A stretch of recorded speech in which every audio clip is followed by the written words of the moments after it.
Welcome to the full moon in Aquarius reading. Pulled 3 cards again for us, and I'm liking the vibe. It feels very on point with what's going on. But first I want to talk about these tostona earrings that my beautiful friend Carla made for me. I love you so much, and take care of yourself up in Portland because I know it's fucking crazy up there. So first I want to talk about, we've got the Dolphin card, we've got the 6 of Swords, and Buttercup, which says Sweet Surrender below it. And I'm really digging these cards and feeling their whole vision right now. Very bright and surprisingly exciting, and potentially giving us energy to move forward with whatever is happening right now. And also like taking that Leo energy, because the sun is in Leo, and then the Aquarius, both fixed signs, fixed air, fixed fire.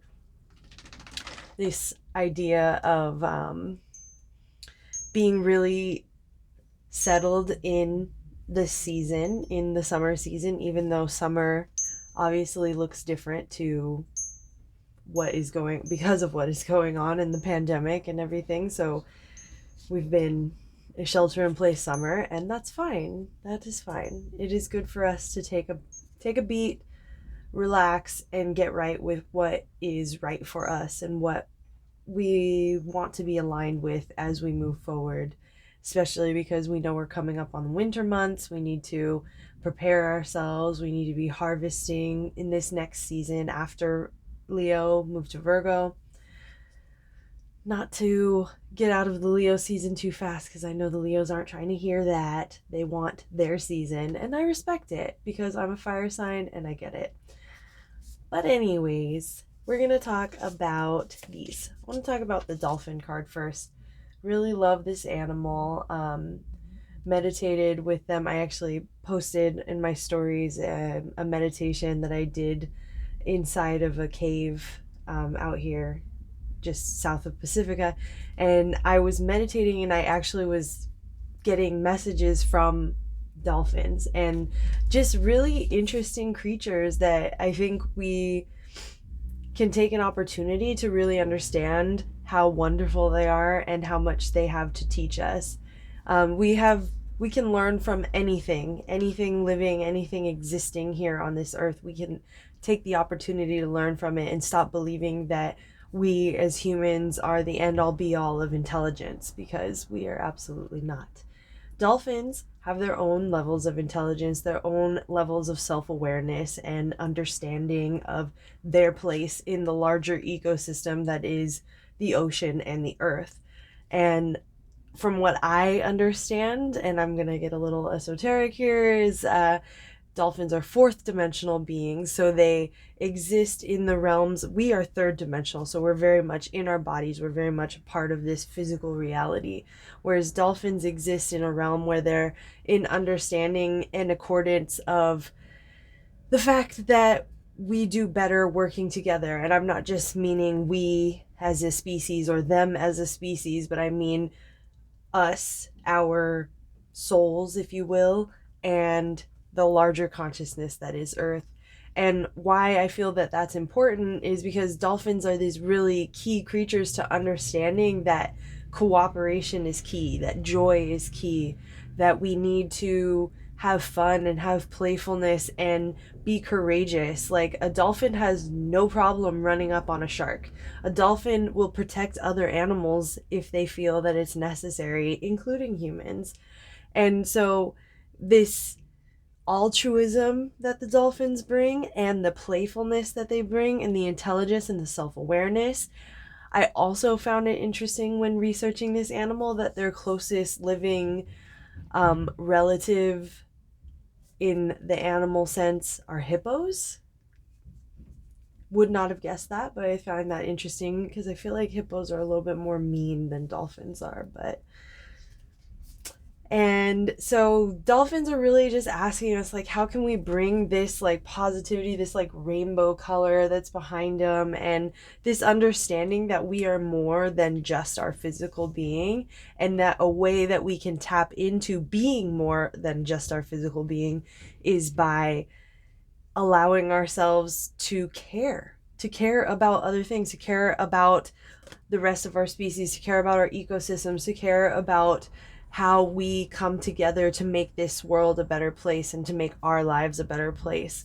So really meditate on that. Like, we have this opportunity and this energy and this life force that's coming through us right now, particularly northern hemisphere where we're at, and we're getting our summer, whatever that looks like to different people. But regardless, the energy is here right now of how can we keep our spirits up amidst, and knowing that who knows what the winter is going to look like, who knows when the next pandemic or crazy sickness runs through our species, because the issue is not the world, the issue is us. The issue is our relationship to the world around us.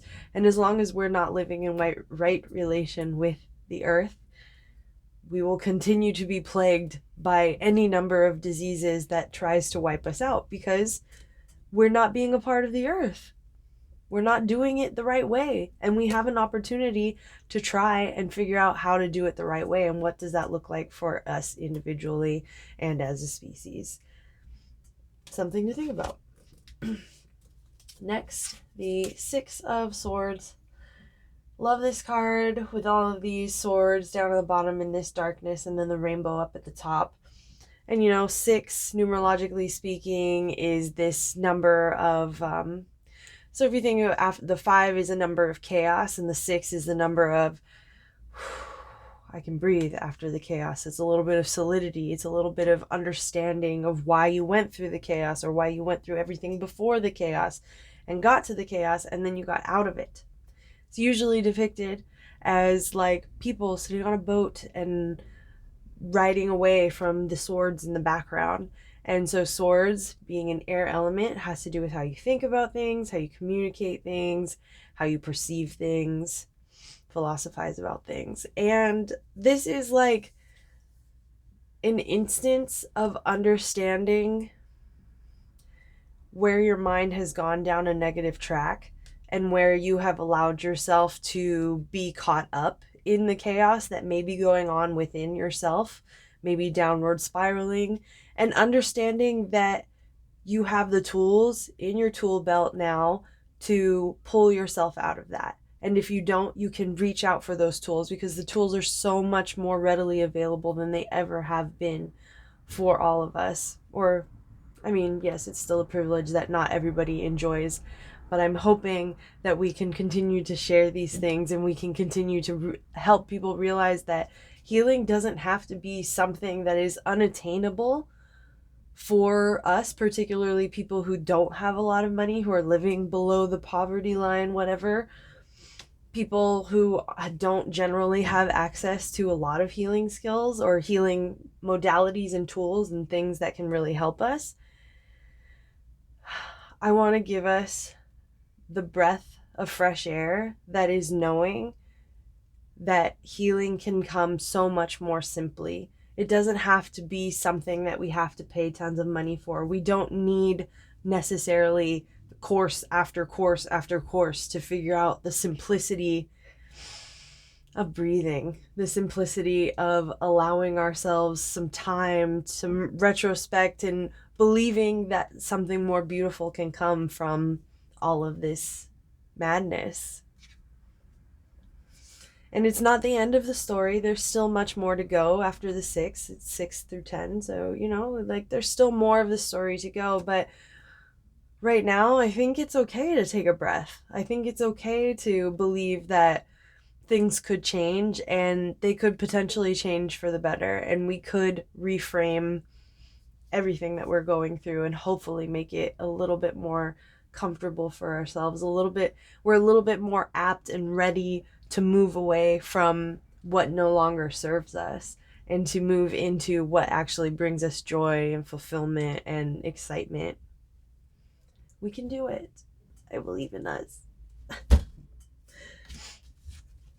Sweet surrender. Yes. So we got this yellow card, very yellow, but yellow mixed with white. So it's giving us a little solar plexus chakra, which is very Leo, obviously. That yellow, that sun, that brightness, that energy that we're putting out there with the Leo season, and the crown chakra, because that white energy. So it's merging these two centers. And so crown chakra is where spirit messages can come in through us, energy can come in through us, like we can protect ourselves through our crown chakra, and we can protect our mind and the way that we think about things. And also our solar plexus chakra, our adrenal glands, is dictating to us how we share our energy, how we shine our energy, how we believe in ourselves, and how we manifest that light that's coming down through us, and how that spreads out into the world, how we connect to other things and other people, other environments.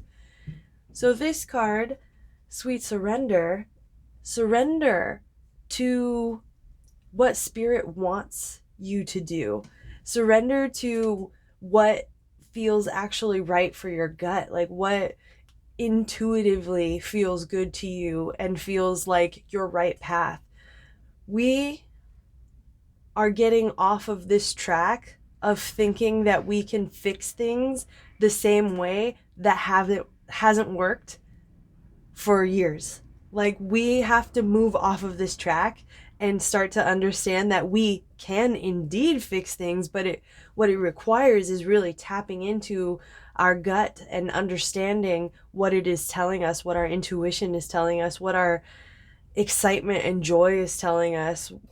We each have something amazing to give to the world. Every single person, no matter what is going on with them, everybody has something beautiful to contribute. And we are so much more available and energized to contribute whatever it is that we have to give when we are gathering energy from realms that are outside of ourselves, not outside of ourselves. No, I'm sorry, I want to take that back.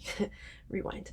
It's actually energy that we are made up of and surrounds us. We are all the one consciousness energy, and we can tap into that and utilize it for something that is going to ultimately make this world a better place. And when I think of sweet surrender, I think of the surrender that comes with being willing to change the paradigm right now, being willing to not give up at this moment or any moment in the future. Because I think so many of us really, really know that our life, people that we care about's life, people that we don't know's life, all of these lives depend on the choices that we make right now. And I think that we have an opportunity to really shine our energy out in whatever way feels right for us and whatever way feels good for us. But we have to take that opportunity. We have to ask for spirit to give us the energy in order to do that. We have to trust our intuition and trust what we know to be right for us, even if we don't know how it's going to work out, because we're building a whole new world, a whole new system right now. And it's going to take all of us utilizing our special skills in order to do that. I really, really, truly believe that we all have the power to do this. And I think that it's going to take the breath, the believing, and the willingness to move forward from whatever happened before this, and knowing that so much more can still happen after this, and we're still going to push forward because there's nothing else to do. And we're going to do it as joyfully as possible. Also, another thing about dolphins that I want to tie in symbolically is their ability to be able to hear clearly in the air and in the water. So the air, again, that's your mind, that's your what's going on in your perceptions. The water is your heart, your emotions. So being able to really be aware of what you're feeling and what you're thinking, and to adjust them accordingly, and remind yourself that it's okay to have joy, it's okay to have rest, it's okay to have friends and take care of each other. So with that, I will leave you until the next moon cycle, and thanks so much for watching.